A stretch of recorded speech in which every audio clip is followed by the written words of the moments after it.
भैरोबा चोंडी येथे पुराच्या पाण्यामुळे 900 ते 1000 नागरिकांचा संपर्क तुटला।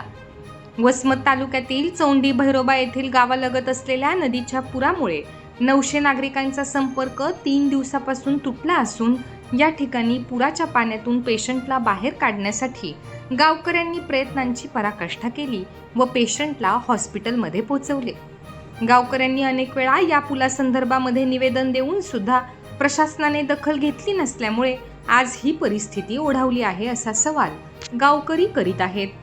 अनेक वर्षापासून जवळपास 15 ते 20 वर्ष झाले या पुलाचं काम आजी माजी ताजी सर्व मंत्री खासदार यांनी निवेदन दिलेले आहेत। तरी पण यांचं प्रस्थापित चालू आमदार असतील खासदार असतील या सर्वांचं याच्याकडे दुर्लक्ष होत आहे।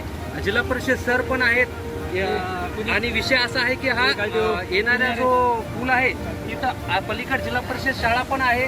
शाळा असल्यामुळं जिल्हा परिषद खरबाची एक वस्ती आहे आमची वार्ड क्रमांक 3 त्या वस्तीत जवळपास एक 800 ते 900 लोक आहेत। त्यांचा संपर्क जवळपास 3 दिवसापासून तुटलेला आहे।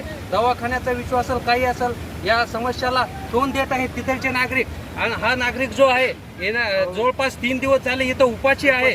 यांना कोण जिम्मेदार आहे याकडे जास्तीत जास्त प्रशासनाने लक्ष द्यावे। स्वतः हे पण बोलतील तुम्हाला 2 गोष्टी सर उपाशी आहे कालपासून मी 3 दिवसाचा सफर तुटला माझा उपाशी आहे थोडा त्रास व्हायला आहे हा कसं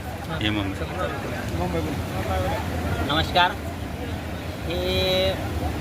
हा जो ओढा वाहतो तो चोंडीतर्फे सिंधुस्थाना या गावातून वाहणारा ओढा म्हणजे नदीच आहे आणि या नदीच्या पूर्वेला एक गाव आणि पश्चिमेला एक गाव अशा प्रकारे गावाच्या 2 भागाला जोडणारी ही नदी आहे आणि नदीच्या पूर्वेलाच शाळा आहे, पश्चिमेला गाव आहे आणि पूर्वेला पण 1000 लोकांची वस्ती आहे। त्यामुळे तिकडून येणारी नागरिकांची जी ये जा आणि इकडून जाणारी शाळेच्या विद्यार्थ्यांची ये जा यांना या नदीमुळे आतापर्यंत कोणताच प्रकारचा संबंध राहिलेला नाही। सांगायचं तात्पर्य हे की येथील आमदार येथील खासदार आणि येथील स्थानिक नेते यांना वेळोवेळी पुलासंदर्भात आणि येणाऱ्या अडचणीसंदर्भात सूचना देऊन देखील आतापर्यंत कोणत्याही प्रकारचा